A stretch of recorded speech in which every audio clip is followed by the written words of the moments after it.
আমরা সবাই একসাথে আছি দেশের স্বাধীনতার জন্য, সার্বভৌমত্ব রক্ষা করার জন্য এবং একটা সত্যিকারের গণতান্ত্রিক বাংলাদেশ গড়ার জন্য আমরা সবাই প্রস্তুত থাকি।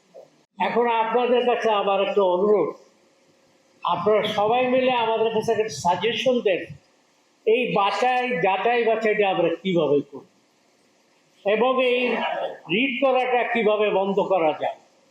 এটা স্থানীয়ভাবে যদি আপনারা বসে যদি ডেকে বলেন, যারা মামলা মোকদ্দমায় অভ্যস্ত হয়ে গেছে, ভালোবাসে, তাদের ডেকে যদি বলেন এটা করো না, এইটা যদি আপনারা না করেন, এই অভ্যন্তরীণ গভর্নমেন্ট, ইন্টারিয়াম গভর্নমেন্ট যেটা চাচ্ছে, বিশেষ করে আমাদের বন্ধু ফারুক আজম সাহেব যেটা চাচ্ছে, উনি চাচ্ছেন ভুয়া মুক্তিযোদ্ধা অচিরেই বন্ধ হয়ে যাক। একটা ভুয়া মুক্তিযোদ্ধার পেছনে সরকার মিনিমাম 21 থেকে 22,000 টাকা প্রতি মাসে খরচ করছে। এই ভুয়া মুক্তিযোদ্ধা আপনার 1.5 লাখ যদি আপনার বাদ দেন, 1 লাখ মুক্তিযুদ্ধ যদি বাদ দেন, কত টাকা আপনার সরকারের কোষাগারে সেফ হয়। উনি চেষ্টা করছেন, ফারুক আজম সাহেব, যে এই টাকা, উদ্বৃত্ত টাকা দিয়ে আমাদের সবাই তো আমরা স্বাবলম্বী না। আমি হয়তো ভালো গাড়িতে চলি, প্যান্ট কোট পরি, এখানে আরও আছেন আমার মতো সচ্ছল না। উনি চাচ্ছেন তাদের চিকিৎসা ভাতা কিংবা অন্যান্য ভাতার সুযোগ সুবিধা আরও দেওয়া যায় কিনা এই টাকাগুলো উদ্বৃত্ত করে। আজকে আপনাদের কাছে আমার একটা অনুরোধ, আমি জামুকার সদস্য হিসাবে ওনার তরফ থেকে বলছি, আপনারা বসে স্থানীয়ভাবে যারা মামলা করে তাদের নিয়ে বসে, কিসের জন্য তোমরা মামলা করতেছো, রিট করো, বন্ধ করো। মানুষও বলেন তোমরা টাকা খরচ করে দাও। আমরা যারা বসছি, আমরা 8 জন আছি, আমার সাথে মেজর জেনারেল আজিজুর রহমান, বীর উত্তম আছেন, মেজর মুনিব আছেন, মেজর কাইম আছেন, বীর প্রতীক হাবিব আছেন। আমাদের কাউরি সবাইয়ের বয়স আছে, এখান থেকে নেওয়ার কিছু না।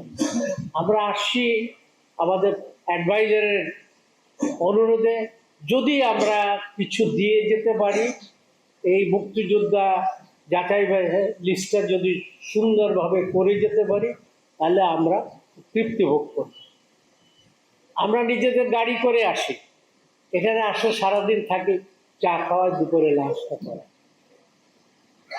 তো কাজেই আপনারা বসেন, যার যার এলাকায় বসে আপনারা এটা করেন, রিড করা আল্লাহ রাস্তায় বন্ধ করেন।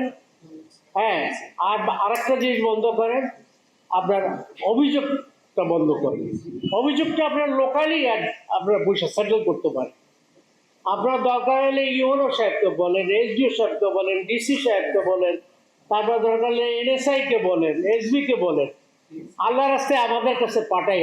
তাইলে এই 2.5 লাখ ভুয়া 2.5 লাখে থেকে যাবে, হয়তো 5-10 হাজার কমে যাবে। তাতে আপনার আমার কোনো, যার দরকার আছে আর্থিক সহযোগিতা, তাকে উনি দিতে পারবেন না।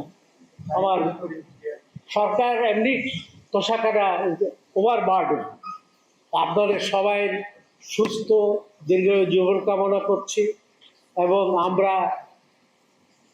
শারীরিকভাবে আগামী দিনে বিভিন্ন সময় বিভিন্ন সুযোগ সুবিধা আন্দোলনে যোগদান না করতে পারলেও আমরা সবাই একসাথে আছি দেশের স্বাধীনতার জন্য, সার্বভৌমত্ব রক্ষা করার জন্য এবং একটা সত্যিকারের গণতান্ত্রিক বাংলাদেশ গড়ার জন্য আমরা সবাই প্রস্তুত থাকি।